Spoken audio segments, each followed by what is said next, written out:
오늘 말씀은 바울이 베스도와 아그리빠와 함께 이야기한 대화의 내용을 기록하고 있습니다. 오늘 말씀에 보면 베스도가 바울의 이야기를 듣고 네가 미쳤도다라고 이야기를 합니다. 바울이 이렇게 바울에게 네가 미쳤도다라고 이야기한 것은 바울이 그동안 겪었던 자신의 삶에 대해서 이야기했을 때 지금 이렇게 반응하고 있는 것입니다. 이 앞의 내용에 보면 지금 이 말씀의 배경은 지금 바울이 가이사에게 자신의 문제를 상소를 했습니다. 그래서 베스도는 이 바울의 상소를 듣고 이제 이 바울을 이제 로마에 있는 가이사에게 그 바울을 인도하게 됩니다. 그때 그 베스도가 있는 그곳에 아그리빠와 지금 버니게가 와서 지금 오게 되었습니다. 그때 이 베스도는 이 바울을 상소하는 그 상소의 자료를 만들기 위해서 아그리빠와 버니게 앞에서 바울이 자신에 대해서 이렇게 변명하게끔 변호하게끔 기회를 주고 있습니다. 그래도 지금 바울은 자신이 왜 지금 이렇게 죄인으로 되어 있는지에 대해서 변호를 하는 내용이 오늘 26장 1절부터의 말씀입니다. 그래도 그 내용에 보면 지금 바울이 변호를 지금 이렇게 감옥에 들어온 것은 자신은 예수님의 부활을 전한 것밖에 없다고 이야기합니다. 그래서 자신은 예수님의 부활을 전한 내용밖에 없는데 자신이 예전에는 그 유대인처럼 예수님은 사람들을 박해하고 그리고 교회를 파괴하는 사람들이었는데 자신이 다메섹 도상에서 이렇게 예수 믿는 사람들을 죽이려 가는 그 가운데 예수님이 찾아와가지고 자기가 변화됐고 지금은 그 예수님의 십자가와 예수님의 부활을 전했다라는 이야기를 하고 있는 것입니다. 바울이 지금 그렇게 해서 자신이 경험했던 예수님에 대한 지금 우리로 말하면 간증을 하고 있는 것입니다. 이것은 자신에서 굉장히 일대 그 변혁이 일어난 정말로 큰 사건이죠. 그래서 그 이야기를 쭉 하고 있는데 지금 그 말씀을 하는 그 도중에 베스도가 크게 소리를 지르고 있습니다. 14절 말씀에 보면 바울이 이같이 변명하매라고 이야기해서 바울이 변명을 끝난 이후에 베스도가 이야기한 것처럼 되어 있지만 원어에는 그렇지 않습니다. 원어는 이것이 분사로 되어 있습니다. 그래서 그 바울이 변명하고 있는 중에라고 이야기합니다. 계속해서 지금 바울은 자신이 전하고 있는 그 예수님의 부활에 대해서 이야기를 계속하려고 하는데 지금 이 베소다는 이 바울의 이야기를 들으면서 견딜 수가 없는 것입니다. 그러면서 하는 이야기가 무엇이냐면 바울아, 네가 미쳤다. 네가 그렇게 많이 공부했는데 그 많은 학문이 너를 미치게 한다라고 이야기하면서 바울을 미친 사람 취급을 하고 있는 것입니다. 우리가 이렇게 만약에 미친 사람 취급을 한다면 우리는 굉장히 기분이 나쁘겠죠. 근데 바울의 모습을 보면 이렇게 베스도가 자기를 미친 사람이라고 이야기를 해도 바울은 거기에 대해서 전혀 기분 나빠하거나 이상하게 여기고 있지 않다는 것을 우리는 보게 됩니다. 베스도가 그렇게 야 네가 미쳤다라고 이야기하면 굉장히 기분 나빠할 것입니다. 그런데 그 다음에 바울의 이야기를 보면 베스도 가까이요 내가 미친 것이 아닙니다. 참되고 온전한 말을 합니다 라고 이야기하면서 정중하게 이렇게 말씀을 계속해서 이어나가고 있는 것을 보게 됩니다.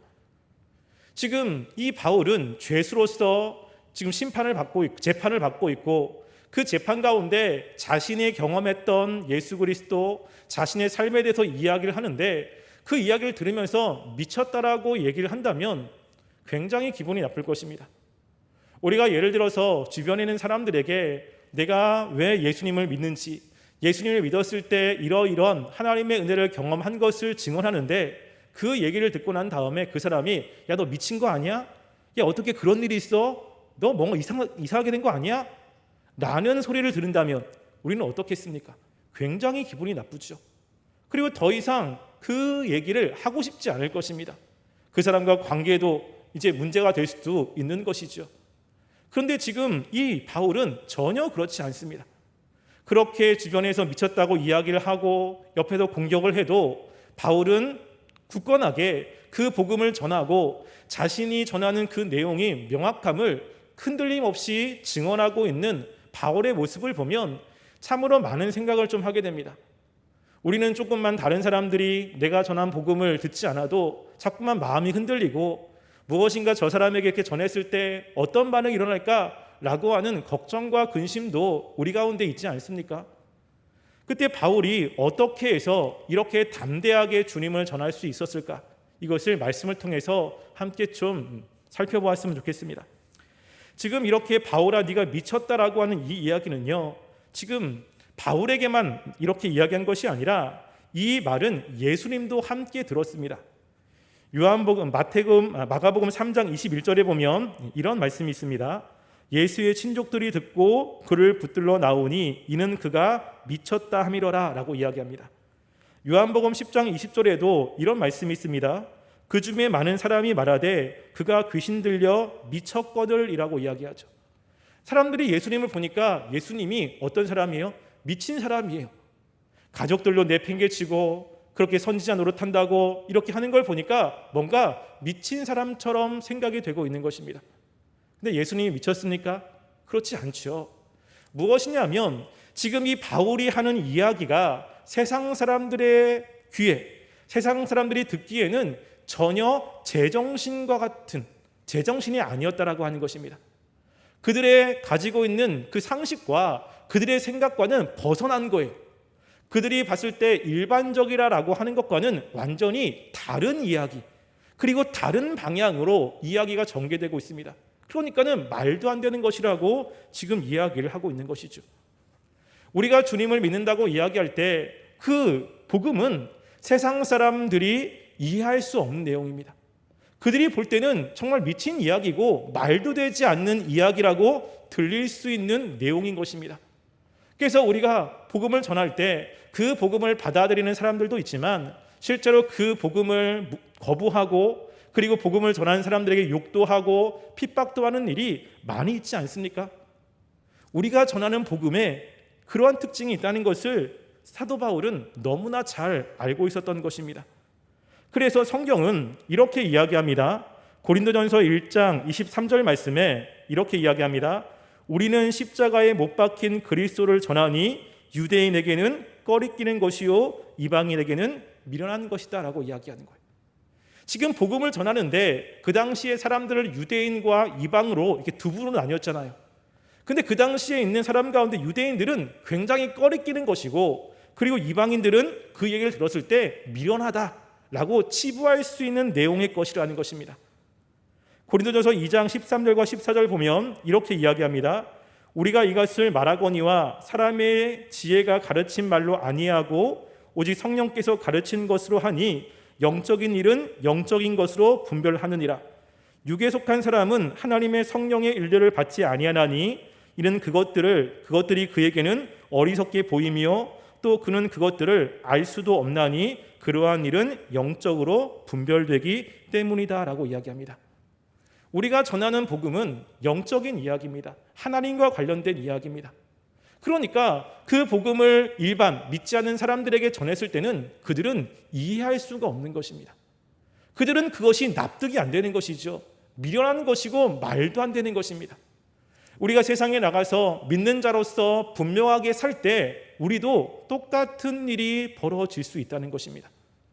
똑같이 사람들로부터 외면당하고 똑같이 미친 사람 취급당하고 너 뭔가 제정신이야 라고 하는 이야기를 들을 수 있는 것입니다. 요즘에 교회가 그런 이야기를 좀 듣지 않습니까? 코로나 시국에 우리가 모여서 예배 드린다고 한다면 세상 사람들은 뭔가 이렇게 이상한 사람 취급하는 것을 우리는 보게 됩니다. 이 시국에 예배가 그렇게 중요하냐? 이 시국에 왜 모이냐라고 하는 이야기를 심심치 않게 듣습니다. 근데 우리는 이 예배 드리는 것이 굉장히 중요하잖아요. 하나님께 예배드리고 하나님께 기도하는 것이 정말로 중요한 것입니다. 우리 신앙에서 예배가 없으면 우리 신앙을 제대로 유지할 수가 없는 정말로 중요한 것입니다. 근데 세상 사람들은 이해할 수가 없는 거예요. 왜 그렇게 하는지, 왜 그걸로 그렇게 목숨 거는지, 왜 그것을 중요하게 여기는지 이렇게 이해할 수 없습니다. 그럴 때 우리는 어떤 반응을 하고 있습니까? 우리가 분명하게 믿고 있는 그 신앙, 우리가 분명히 고백하는 그 예수님에 대해서 세상 사람들이 미쳤다라고 이야기하고 너 왜 그렇게 하냐고 이야기할 때 우리의 마음은 어떻습니까? 우리의 마음은 그렇게 할 때 또 위축이 되거나 혹 내가 무엇인가 그들의 눈에 보기에 좋지 않은 것을 한다라고 하는 그런 생각 가운데 부끄러움이 있거나 혹시 그렇지 않습니까? 지금 사도 바울은 그러한 이야기를 들었을 때 부끄러워하지 않고 담대하게 이야기합니다. 무엇인가 위축이 되지 않죠. 뭐라고 이야기하죠? 내가 미친 것이 아니라 참된 말을 합니다 라고 이야기를 하죠. 그 뒤에도 보면 아그리빠 왕이 바울에게 이렇게 이야기하죠. 28절 보면 네가 적은 말로 나를 권하여 그리스도인이 되게 하는도다 라고 했을 때 바울은 이렇게 얘기합니다. 말이 적으나 막으나 당신뿐 아니라 오늘 내 말을 듣는 모든 사람도 다 이렇게 결박된 것 외에는 나와 같이 되기를 하나님께 원하나이다 라고 이야기해요. 지금 모든 사람들이 자신과 같이 되기를 원하는 것입니다. 그렇게 얘기할 때 사도 바울의 마음에는 어떤 마음이겠습니까? 굉장히 담대하죠. 흔들림이 없습니다. 뭐라고 이야기해도 너무나 분명하고 단호하게 자신이 믿고 있는 그 진리에 대해서 강하게 그리고 선포하고 있는 사도 바울의 모습을 우리는 볼 수 있습니다. 또 그렇게 비난하는 사람들에 대해서 화도 내지 않습니다. 우리에게도 이런 모습이 있어야 되지 않겠습니까? 우리가 주님의 복음을 전하고 하나님의 백성으로서 세상을 살아갈 때 세상 사람들과 기독교인들은 다릅니다. 삶의 목적이 다르고요. 삶의 어떠한 가치관이 다릅니다. 세상 사람들이 가장 중요하게 여기는 것 중에 하나가 무엇이냐면 크다 많다라는 것을 굉장히 중요하게 여깁니다. 그래서 요한계시록에 보면 세상을 상징하고 있는 나라가 바벨론인데 바벨론을 수식하고 있는 것이 큰 성 바벨론이에요. 무엇인가 많은 것을 추구하고 높은 것을 추구하고 그리고 좋은 것들을 추구합니다. 이게 세상 사람들의 가치관이죠. 근데 그리스도인의 가치관은 그런 것이 아닙니다. 무엇이죠? 그 뒤에 보면 교회를 상징하고 있는 그 성이 예루살렘인데 예루살렘 앞에 수식하고 있는 것이 뭐냐면 거룩한 성 예루살렘입니다. 예수 믿는 사람들이 신자들이 추구하는 것은 많다가 크다가 아닙니다. 무엇이죠? 거룩함이라고 하는 거예요. 무엇인가 목적이 다릅니다. 가치관이 다르지요. 그 세상 사람들은 나에게 많은 것을 주기 위한 그것을 주는 것들을 가치 있게 여깁니다. 그리고 나한테 많은 것을 주지 않고 내 것을 빼앗는 것이라면 세상 사람들은 가치가 없다고 여깁니다. 그런데 그리스도인들이요, 그렇지 않죠. 정말로 중요한 것은 내가 주님 앞에 거룩한 삶을 살 수 있다면 그것이 가치 있는 것입니다. 이렇게 무엇인가 생각이 다릅니다. 가치관이 다르기 때문에 예수 믿는 사람과 예수 믿지 않은 사람들이 서로 이야기를 하면 말이 잘 안 통합니다. 왜냐하면 추구점이 다르기 때문이죠. 요즘에 우리나라와 지금 일본이 큰 대립 가운데 있는 것 중에 하나가 독도 문제 아니겠습니까? 일본은 계속해서 올림픽을 유치할 때 독도가 자기 나라 땅이라고 올림픽 그 지도에 독도를 이렇게 자기 나라 땅으로 기재했습니다. 우리는 그게 말도 안 되는 것이죠. 일본 사람과 우리나라 사람이 만나가지고 독도 이야기를 합니다. 그러면 서로 뜻을 굽히지 않습니다. 거기에 합의점을 도출하기가 굉장히 쉽지 않습니다. 세상 사람들과 우리는 생각이 다르고 목적이 다르기 때문에 다른 것은 너무나 당연한 것입니다. 세상 사람들이 볼 때는 우리가 무엇인가 그들이 생각하는 상식에서 벗어난 것들, 그런 행동을 한다고 느낄 수 있는 것이죠. 그럴 때 우리는 그런 상황 속에서 담대하게 내가 믿고 있는 그 복음, 내가 믿고 있는 그 예수 그리스도를 명확하게 증거하고 흔들리지 않을 자신이 있습니까? 지금 말씀해 보면 이 바울은 그렇지 않았던 것 같아요. 빌립보서 1장 20절에는 이런 말씀을 합니다. 내가 간절한 기대와 소망을 따라 아무 일에든지 부끄러워하지 아니하고 지금도 전과 같이 온전히 담대하여 살든지 죽든지 내 몸에서 그리스도가 존귀하게 되게 하려 하나니라고 이야기합니다. 빌립보서는 감옥에서 쓴 것입니다. 감옥에 있는데 사도 바울은 감옥에 있는 자신이 이렇게 부끄럽지 않은 거예요. 사람들이 손가락질하고 그리고 감옥에 있는 자신을 보면서 측은하게 여길 수도 있습니다. 근데 사도 바울은 부끄럽지 않은 거예요. 왜냐하면 내 몸에서 그리스도가 전파되기 때문에 그렇습니다. 사도 바울은 너무나 분명한 것입니다. 자기가 사랑하는 아들 디모데에게도 사도 바울은 1장 8절에 이렇게 합니다. 디모데후서 1장 8절 보시면 그러므로 너는 내가 우리 주의 주를 증언함과 또는 주를 위하여 갇힌 자 된 나를 부끄러워하지 말고 오직 하나님의 능력을 따라 복음과 함께 고난을 받아라 라고 이야기하죠. 지금 자신이 사랑하는 아들 디모데에게 지금 내가 감옥에 있는 거, 내가 고난당하는 거, 내가 이렇게 힘겹게 사는 거 너 부끄러워하지 마. 너도 나처럼 복음과 함께 고난받는 삶 너무 당연한 거야. 사도 바울은 그렇게 주님 때문에 고난받는 거, 주님 때문에 손가락질 당하는 거, 그것에 대해서 사도 바울은 부끄러워하지 않았습니다. 너무나 담대했죠. 우리에게도 이런 모습이 필요합니다. 우리가 복음을 전할 때 때로는 그 복음을 듣는 사람들이 나에게 손가락질하면 어떨까? 그것을 가지고 나에게 뭐라고 하면 어떨까? 이런 두려운 마음, 이런 거 있다면 한번 생각해 볼 필요가 있는 것입니다. 예수님께서는 이런 말씀도 하십니다. 마가복음 8장 38절에 보면 누구든지 이 음란하고 죄 많은 세대에서 나와 내 말을 부끄러워하면 인자도 아버지의 영광으로 거룩한 천사들과 함께 올 때에 그 사람을 부끄러워하리라 라고 이야기하죠. 부끄러워하지 말라는 것입니다. 만약에 예수님과 예수님 말씀을 전하는 것이 너무 부끄러워요. 그럼 예수님께서 마지막에 천사들과 함께 올 때 그 사람을 부끄러워할 것이다 라고 이야기합니다. 우리가 이 땅 가운데 믿고 있는 그 복음, 우리가 이 땅 가운데 신뢰하는 그 예수님을 전하는 것에 대해서 어떻게 살라고 이야기하는 것이죠? 담대하게 살라고 이야기하는 것입니다. 세상 사람들에 대한 손가락질, 세상 사람들이 주는 그 여러 가지 것들에 대해서 위축되지 말고 우리가 분명하게 우리가 믿고 있는 바를 분명하게 마음에 잡고 그리고 그 신뢰하며 나아가러 이야기를 하는 것이죠. 그러면 우리가 어떻게 이렇게 바울이 담대하게 그렇게 할 수 있었을까? 참 궁금합니다. 저도 때로는 복음을 전할 때 그럴 때 있거든요.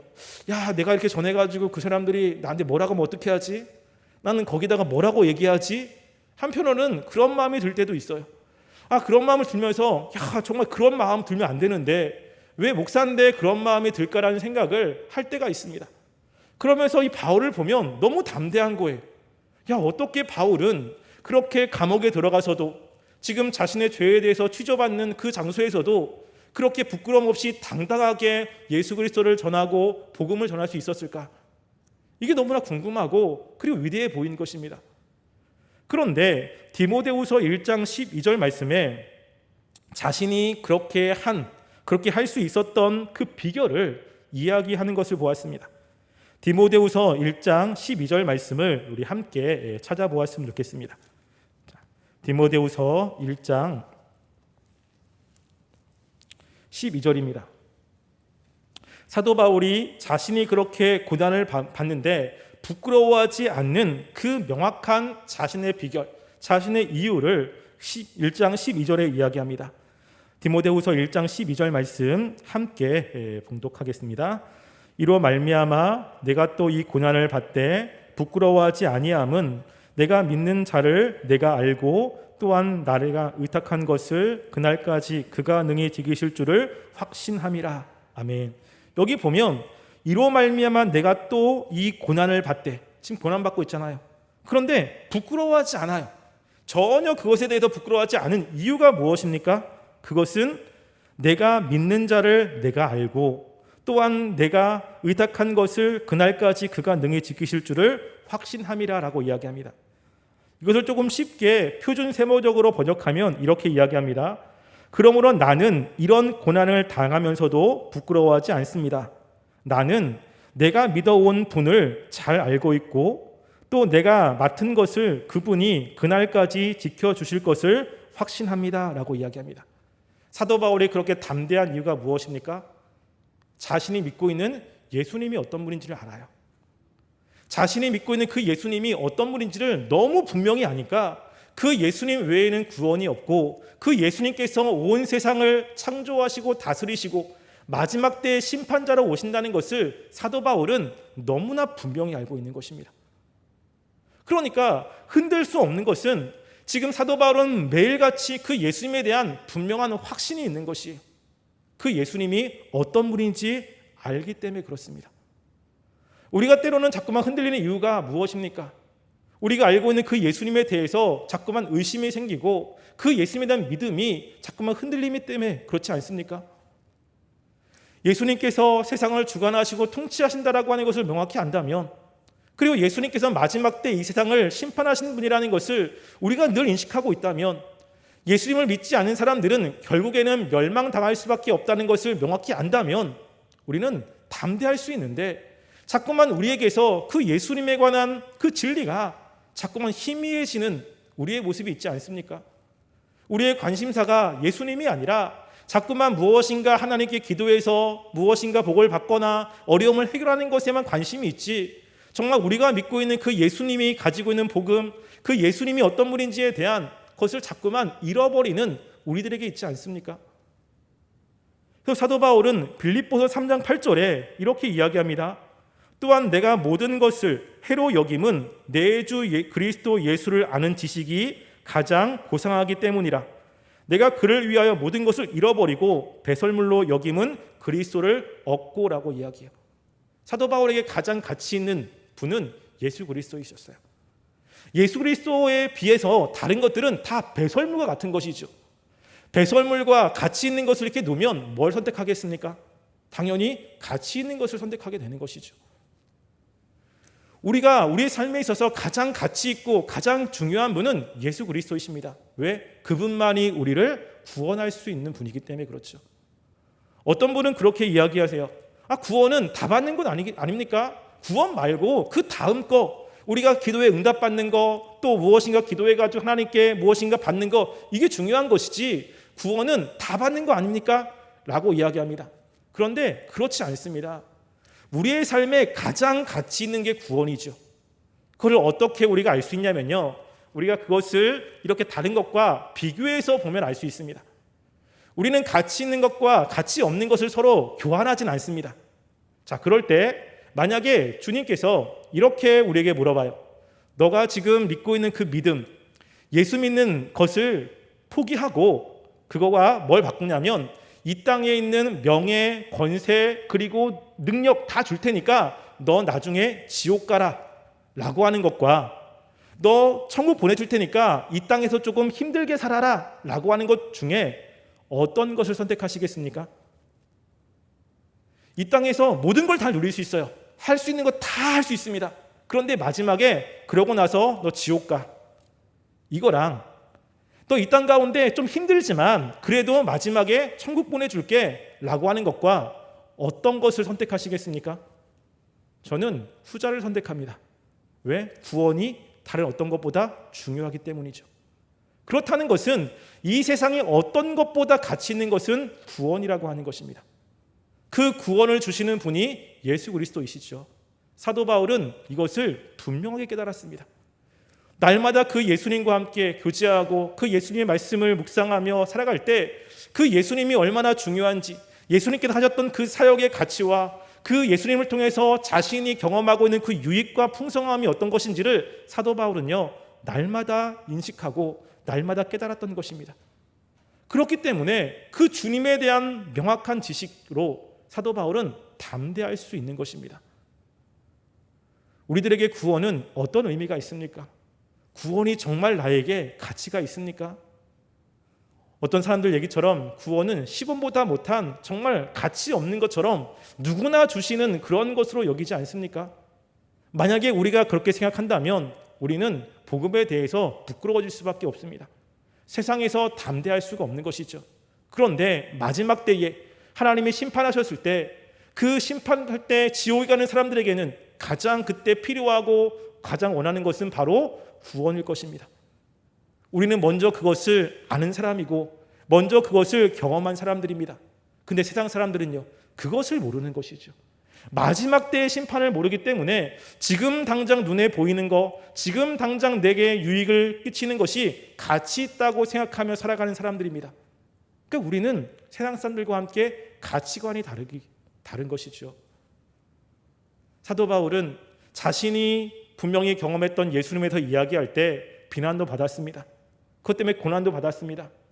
그런데 그렇게 비난도 받고 고난을 당하는 것을 감수할 수 있었던 것은 자신의 주신 그 하나님의 은혜와 사랑이 얼마나 가치 있는 것인지, 그 예수님 때문에 자신이 받은 것이 얼마나 큰지를 잊지 않았기 때문입니다.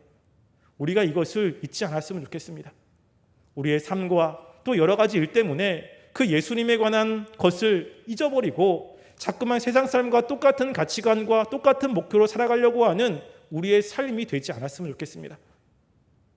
우리가 세상에 나가서 지금도 교회에 나간다, 예수 믿는다 그러면 사람들은 여러 가지 이야기를 할 것입니다.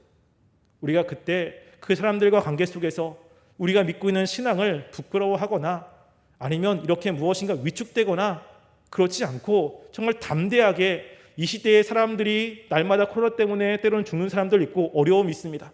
지금 이 순간에 정말로 필요한 것은 예수 그리스도이신데 우리가 담대하게 그분을 전하며 사람들을 주님께로 초청하는 일들을 감당했으면 좋겠습니다. 우리도 사도 바울이 했던 것처럼 담대한 그 복음을 전하고 담대하게 살아가는 우리 모든 성도님 되시기를 주님의 이름으로 간절히 소원합니다.